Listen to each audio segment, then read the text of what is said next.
Alors, immigration professionnelle, qu'est-ce qu'il faut savoir? C'est du basique, mais voilà, quand vous avez un collaborateur étranger qui vient travailler chez vous, hors Union européenne, parce que c'est encore un autre sujet, qu'est-ce qu'il lui faut? Il lui faut une autorisation de travail qui lui permette de travailler. Il lui faut un visa de travail. Alors, attention, le visa, en fait, c'est vraiment le document de voyage qui vous permet d'arriver en France avec un statut de travailleur. Donc, le visa est lié à l'autorisation de travail. Et dernier point, le titre de séjour, qui est le document qui vous permet de résider en France et de travailler aussi quand vous êtes venu dans le cadre du travail. On constate des contrôles de plus en plus fréquents, de plus en plus stricts depuis quelques années. Le gouvernement avait vraiment voulu lutter contre le travail dissimulé, contre la fraude au détachement aussi sur un autre sujet, notamment pour les Européens. Les contrôles peuvent intervenir à différents stades. Le premier contrôle, c'est quand vous prenez l'avion et que vous arrivez en France, vous avez le contrôle de police. Il faut avoir le bon document, il faut avoir le bon visa, etc. D'autres contrôles qui peuvent être fréquents sont les contrôles en entreprise de la part de l'inspection du travail. Ils vont vous demander à avoir votre registre unique du personnel. Ils vont regarder la liste de tous les collaborateurs étrangers et ils peuvent vous demander pour chacun de devoir présenter l'autorisation de travail, la copie du titre de séjour, etc. Donc vous devez tout justifier, faire très attention à ça. Et d'autres contrôles qui peuvent intervenir dans la rue, un simple contrôle d'identité où on va demander à la personne son passeport et par exemple une copie de son titre de séjour. Alors en cas de contrôle, on parle de risques. Les sanctions sont hyper dures. La pire sanction pour une entreprise, je pense que c'est vraiment la réputation, la mauvaise presse. Le pénal aussi, parce que c'est la direction en général qui peut être impliquée, qui peut aller en prison. Donc il ne faut vraiment pas prendre ça à la légère. Vous pouvez avoir aussi des amendes sévères et aussi être un peu dans le collimateur des administrations. Donc ce qui peut ne pas faciliter les bonnes relations pour la suite si vous accueillez d'autres collaborateurs, par exemple. Je te passe la parole, Cécile, pour la suite. Bonjour à tous, je me présente, Cécile Renaudet, je suis la responsable du pôle impatriation, donc des arrivées en France, au sein de France Immigration. On va faire un petit topo, un an après l'entrée en vigueur de la loi qui a quand même eu des avancées majeures pour les sociétés. Avant de faire ça, je voulais lister rapidement les challenges actuels auxquels sont confrontées les sociétés. Il y a de plus en plus de procédures d'immigration qui varient énormément. En fait. Les situations personnelles de vos collaborateurs évoluent et ce qui rend votre travail également plus difficile. Il y a de plus en plus aussi de procédures d'immigration possibles. La mutation intragroupe, des personnes qui sont en France dont il faut changer l'employeur ou le statut. Bref, il y a vraiment énormément de choses qui sont possibles aujourd'hui pour les entreprises du fait de l'évolution des sociétés également. Quelque chose qui a à voir, un des challenges liés à l'immigration en France, c'est que l'administration française varie énormément selon où la société est basée et selon où le collaborateur habite. Donc vous pouvez avoir un collaborateur qui habite à Paris et un autre collaborateur qui habite à Nanterre, avoir exactement la même situation, mais au final, la procédure et son embauche seront vraiment décalées l'une par rapport à l'autre parce que malheureusement, le traitement de la part des administrations ne va pas être identique que vous habitiez à Paris, à Marseille ou à Bordeaux. Je voulais parler aussi du besoin de compliance. Je pense que c'est un terme qu'il y a 5 ans, on utilisait très très peu. Aujourd'hui, on ne passe pas une journée sans parler de compliance. Donc c'est quelque chose qui est vraiment hyper important en fait. C'est pour revenir à ce que disait Caroline, il y a vraiment de plus en plus de contrôles. Et c'est ça, c'est le besoin de compliance. Être dans les clous pour ne pas avoir de problème ensuite au niveau de l'administration de sanctions X ou Y. Bien sûr, dans les challenges, il y a la gestion des attentes, classique. Et puis un point qui est important, quand vous avez une personne qui vient en France avec toute sa famille, c'est veiller également à ce que la famille soit bien intégrée pour que le reste de la procédure et que la mission de votre collaborateur se passe bien par la même. Ça fait donc maintenant un peu plus d'un an et 3 mois que la loi du 7 mars 2016 est entrée en vigueur. Elle est rentrée en vigueur le 31 octobre. C'était un vendredi, quelques heures avant la deadline. Donc l'État français a attendu vraiment la toute dernière minute.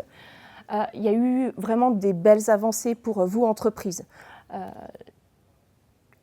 J'en ai listé plusieurs. Un des premiers points d'intérêt, c'est que dans certaines conditions, pour des séjours de moins de 3 mois, lorsque la personne vient en France mais reste payée par son entité à l'étranger, il y a une suppression possible et conditionnée de l'autorisation de travail. Ce qui veut dire qu'auparavant, il fallait attendre 3-4 mois pour que la personne puisse arriver en France avec les bons papiers pour une mission qui allait durer 1 mois. Aujourd'hui, sous certaines conditions, la personne peut arriver très rapidement en France. Donc ça c'est vraiment une approche très pragmatique, ça fonctionne bien. Mais par contre, il ne faut quand même pas oublier de faire un certain nombre de déclarations au niveau de la sécurité sociale et au niveau de l'inspection du travail quand vous avez des collaborateurs qui viennent travailler chez vous en détachement. Mais ça fonctionne directement. Le deuxième point, et je pense que vous serez tous d'accord avec ça, c'est le transfert des responsabilités de la directe vers les consulats de France. Concrètement, cela veut dire qu'aujourd'hui, c'est le consulat qui directement prend la décision de délivrer une autorisation de travail et un visa de travail. Dans les délais de traitement, vous arrivez maintenant, auparavant, entre le projet, le dossier qui est complet et l'arrivée de la personne, en France, il fallait compter 2 à 3 mois en moyenne. Aujourd'hui, une fois que le dossier est complet et que le collaborateur va au consulat, sous 2 semaines, la personne peut être arrivée chez vous. Donc il y a vraiment un délai de traitement hyper synthétique, rapide, et pour les sociétés, c'est vraiment un gros plus. La création du passeport talent, pour vraiment bien identifier toutes les catégories liées à l'immigration professionnelle qui sont maintenant, pour moi, qui sont considérées comme VIP. Vous avez un collaborateur qui vient via le passeport talent, il aura un traitement préférentiel. Pareil pour le statut ICT. Le statut ICT, c'est tout ce qui... je ne sais pas, est-ce que ça vous parle, le statut ICT ? C'est tout ce qui a à faire avec les mutations intragroupes, mais lorsque la personne reste payée par l'étranger. Donc tout ça, depuis 1 an, on est vraiment sur des belles avancées en termes de... pour rendre la France plus attractive. Les délais sont plus rapides. Le conjoint marié peut travailler. Et puis, deuxième point hyper intéressant, c'est qu'il y a une multiplication des cartes de séjour de plusieurs années. Donc, les cartes de séjour vont être données pour 3 ans, 4 ans. Et après, de manière beaucoup plus automatique, vos collaborateurs pourront obtenir des cartes de 10 ans. Donc, ça permet vraiment d'éviter à vos collaborateurs d'aller toutes les années en préfecture, de passer une belle journée en préfecture et d'y revenir 3 mois après pour donner un papier supplémentaire.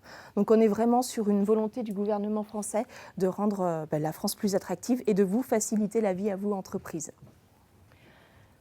Là, c'est une slide en fait sur les bons réflexes à avoir quand vous souhaitez recruter un collaborateur qui est de nationalité étrangère.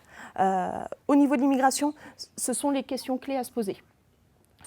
S'il vit à l'étranger, est-ce qu'il fait partie du groupe ? Est-ce qu'il est marié ? Est-ce qu'il a des enfants ? Son niveau d'études, son CV également, et obtenir son passeport. Vous, au niveau des informations RH qui sont vraiment super importantes, savoir est-ce qu'il sera payé par la France ou est-ce qu'il restera payé par son entité à l'étranger ? Combien sera-t-il payé ? Quel poste va-t-il occuper ?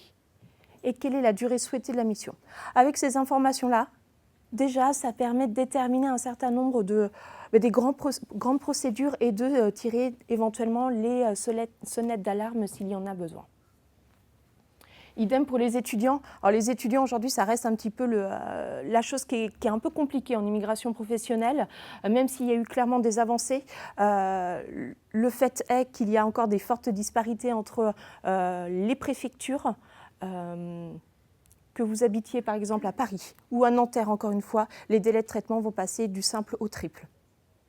Donc ça, c'est vraiment une réalité à garder en tête pour que les choses puissent avancer et qu'il n'y ait pas de surprise. Donc, s'il est étudiant, il faut savoir est-ce qu'il est vraiment diplômé et où est-ce qu'il habite. Alors, on me fait signe qu'il ne me reste plus beaucoup de temps de parole, donc je vais laisser la parole à Caroline pour terminer. Il reste 3 minutes. De toute façon, on a terminé sur la partie plus technique. Je ne sais pas s'il y a des questions ou réponses, on pourra peut-être le faire à la fin. Armelle, tu nous dis. Voilà, j'ai fait une mini slide sur l'entreprise pour vous dire un peu. Voilà, on a géré 12 000 dossiers depuis 2004. Ce qui commence à faire pas mal. On a plus de 300 clients, je parle des 3 pôles dans leur intégralité dont je parlais tout à l'heure. On travaille avec quasiment un peu plus de la moitié des sociétés du CAC 40 maintenant. On a beaucoup grandi ces derniers temps, on a énormément recruté, donc on est un petit peu plus de 35 salariés. Et puis voilà, une petite trentaine d'experts consultants donc, qui gèrent des dossiers opérationnels directement avec les clients. Et puis, alors il y avait une partie mais qui a disparu. J'avais mis en fait qu'on avait vraiment les meilleurs contacts au sein des administrations parce qu'on fait énormément de lobbying. On rencontre en permanence les préfectures, les directs, les ministères des Affaires étrangères, ministère de l'Intérieur. On a un petit peu nos contacts VIP là-bas qui nous permettent de suivre l'actualité. On a participé à pas mal d'études aussi où on nous a demandé notre avis d'experts avec le ministère de l'Intérieur notamment à 2-3 reprises. On participe aussi à la rédaction de certains ouvrages sur l'arrivée des collaborateurs étrangers en entreprise. Donc on est assez actifs là-dedans et puis notre logique, c'est d'essayer de faire bouger les choses à notre niveau et puis d'essayer de collaborer un petit peu avec les administrations pour que ça avance pour vous, entreprises qui accueillez des collaborateurs étrangers. Voilà. Hop. Je pense qu'on est dans les temps. Voilà, il nous reste 1 minute. Parfait. Merci. Merci à vous.